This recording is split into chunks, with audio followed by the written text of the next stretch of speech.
오늘은 2022년 1월 1일 첫날입니다. 여러분의 가정에 행복과 건강이 가득하기를 기원드리면서 그림의 여정을 찾아서 여정은 계속됩니다. 소제목: 시골 꼬마가 서울로 꿈을 안고 유학을 가다. 1981년 그 해는 하늘이 무너지는 해였다. 양력 8월 15일, 잊을 수 없는 날이다. 마산중학교 3학년 몇 반. 차비를 아끼려고 회수권을 10장에서 11장으로 잘라서 버스에 넣으면 한 장이 남는다. 이것도 아까워 몇 킬로미터를 철길로 걷는다. 철길을 같이 걷던 한 친구가 있었다. 그 친구 이름은 황남철. 같이 어느 가게를 지나는데 노래소리가 들린다. 친구는 나에게 이 가수가 누구인지 묻는다. 글쎄, 여자 목소리 같은데 누군지 모르겠네. 곧 친구가 말하기를 이 가수는 남자 미성으로 조용필이라고 했다. 정말이지 놀랐다. 어떻게 남자가 이런 여자 목소리를 낼 수 있단 말인가? 더욱 놀라운 것은 나는 그 당시 눈물이 많은 나날을 보냈는데 이 친구는 좋아하는 가수의 노래를 듣는다.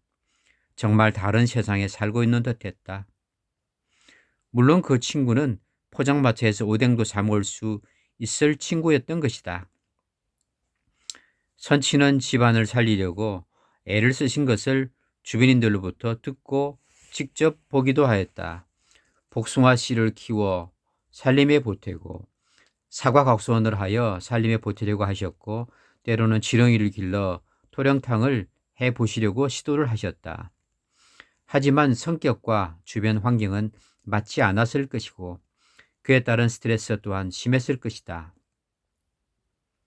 이 와중에 제일 힘든 부분은 위장이었을 것이고 아마 무리가 많이 갔을 것으로 추정된다. 그 당시는 의학의 혜택을 누리기는 쉽지 않았다고 생각을 하고 더더군다나 시골에서의 의료체계는 미비한 점이 많았을 것이다.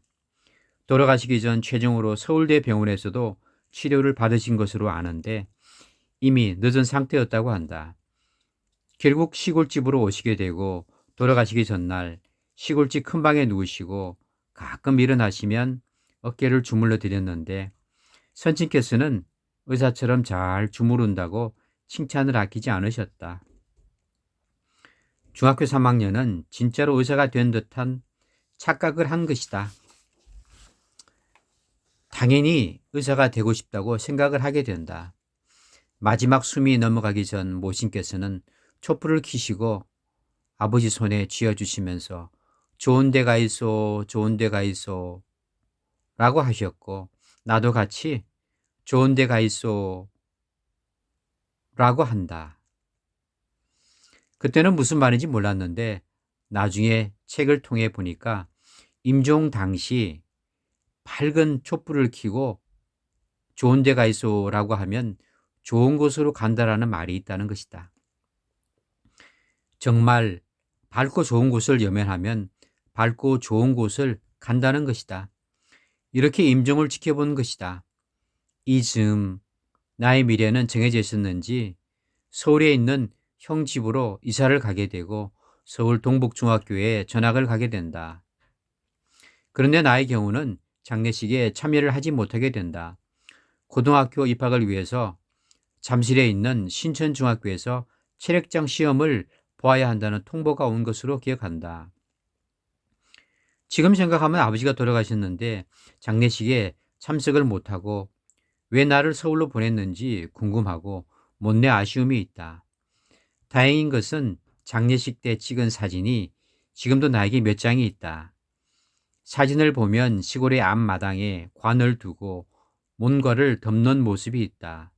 이때 어머니는 대성통곡을 하고 누이들은 손수건을 들고 슬픔에 젖어 있는 모습이다. 이윽고 상의를 매게 되고 상의 옆에는 선친의 사진을 육촌인 진문희 누이가 들고 조금씩 앞으로 이동을 한다. 이윽고 상해는 경남 함안군 남지 인근에 계내라는 지명을 가진 곳으로 이동을 하여 아버지를 모시게 된다. 직접 장례식에 참여는 하지 못하였지만 남아있는 사진을 보고 유추를 하게 된다. 그 후 산소의 위치를 알게 되고 계속 벌초를 하게 된다. 그런데 그 산소 자리는 국가산업공단으로 지정이 되고 이장을 해야 하는 상황이 된다. 그래서 지금의 산소 위치에 이장을 하고 나중에 어머니와 합장을 하게 된다. 전학을 하기 위해 서울로 온 것은 그때가 처음이다. 성동구 구이동 모청에 형의 숙소가 있었던 것으로 기억된다. 좋은 의도였을 것이다. 그 당시 형은 무슨 통신회사에 다닌다고 하였다. 다시 기억을 하고 싶지는 않지만 선명하게 기억을 하고 있는 과거이다. 이때부터 끝없는 방황과 질풍노도의 시기가 시작된다. 그리고 세상에 대해서 아무것도 모르는 학생 시절, 어떻게 하여 대망의 서울 유학이 시작되었고 이제 서울로 온 지 약 40년이 흘렀고 세월의 흐름이 무색하게 검은 머리는 팥뿌리가 되었고 지금은 서울에 둥지를 틀고 산다. 지금 이렇게 잘 되려고 젊은 시절이 아팠나 보다. 나를 서울로 올 수 있게 한 그 형 건강하기를 바란다. 뭔가 사연이 있을 것으로 생각이 된다. 그 시절 서울행으로 환경적으로는 매우 힘들었겠지만 현재와 미래는 평온과 평심 그리고 안정이 기다릴 것이다. 앞으로는 서광이 비치는 느낌이 있어서 좋다.